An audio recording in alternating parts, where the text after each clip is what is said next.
ഇവിടെ ഒരാൾ വന്നിക്കണേ. എന്താണ് എന്റെ പ്രശ്നം? ഒരു പേപ്പറും പരാതി കയറ്റി വന്നിക്കണേ.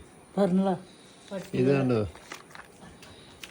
എന്താ പഞ്ചായത്തിൽ പരാതി കൊടുക്കാനാ? ഈ കുഞ്ഞുമോളിത്തെ പട്ടികള് താറാവിനൊക്കത്തിനും പിടിച്ചോണ്ടും കൊണ്ടുപോവാണ്. അയൽവക്കാര് എല്ലാരും സ്കൂളിലൊക്കെ പോകുമ്പോ പട്ടികൾ കടിച്ചാൻ വേണ്ടി വരികയാണ്. അതുപോലെ ചെരുപ്പ് അതൊക്കെ എടുത്തോണ്ടും കൊണ്ടുപോവാണ്. എത്ര പട്ടികളുണ്ട് ഈ ഭാഗത്ത്? അവിടെ ഇഷ്ടം പോലെ ഉണ്ട്. ഇനി തേരാത്തത്ര പട്ടികളാണ്. 40 എണ്ണൊക്കെ ഉണ്ട്.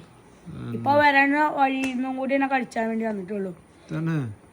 എല്ലാരും വീട്ടിലെ ചെരുപ്പും ഇതൊക്കെ കടിച്ചോണ്ടും കൊണ്ടുപോകും. നമ്മളെ പൊത്തല് പഞ്ചായത്തില് മുറന്തോക്കി ഭാഗം അല്ലേ? ചളിക്കല് ആ ഭാഗത്ത് കൂടെ ഒക്കെ ഉണ്ടോ? മുണ്ടേരി എല്ലായിടത്തും കൂടി പട്ടികളല്ലേ?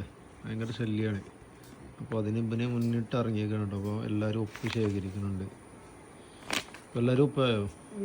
ഓർത്ത് പറയുമ്പോ വെച്ചാൽ ഒരു നിങ്ങള് വിഷം വെച്ച് കൊല്ലിട്ട് കുഴിച്ചിടുക എന്നൊക്കെയാണ് ഓര് പറയണത്. നമ്മക്ക് അതിന് മറ്റേ പുഷ്പചേശിന്റെ അടുത്ത് പറയുമ്പോ ഒരു എന്തേലും ഒക്കെ നിങ്ങള് ഇത് ചെയ്യുക. എല്ലാവർക്കും ശല്യാണ്. സ്കൂൾക്കും അവിടെയും പോകാൻ പറ്റില്ല. സ്കൂൾക്ക് പോകുമ്പോഴും പിന്നാലെ കൂടുകയാണല്ലേ? ഏതായാലും അപ്പൊ ഇതിനൊരു പരിഹാരം കാണണം അല്ലേ? ആയിക്കോട്ടെ. ഈ പരാതി ഒന്ന് കൊടുക്ക്. ബാക്കി നമുക്ക് ഈ വീഡിയോയിലൂടെയും പറഞ്ഞില്ലേ? ഓക്കെ.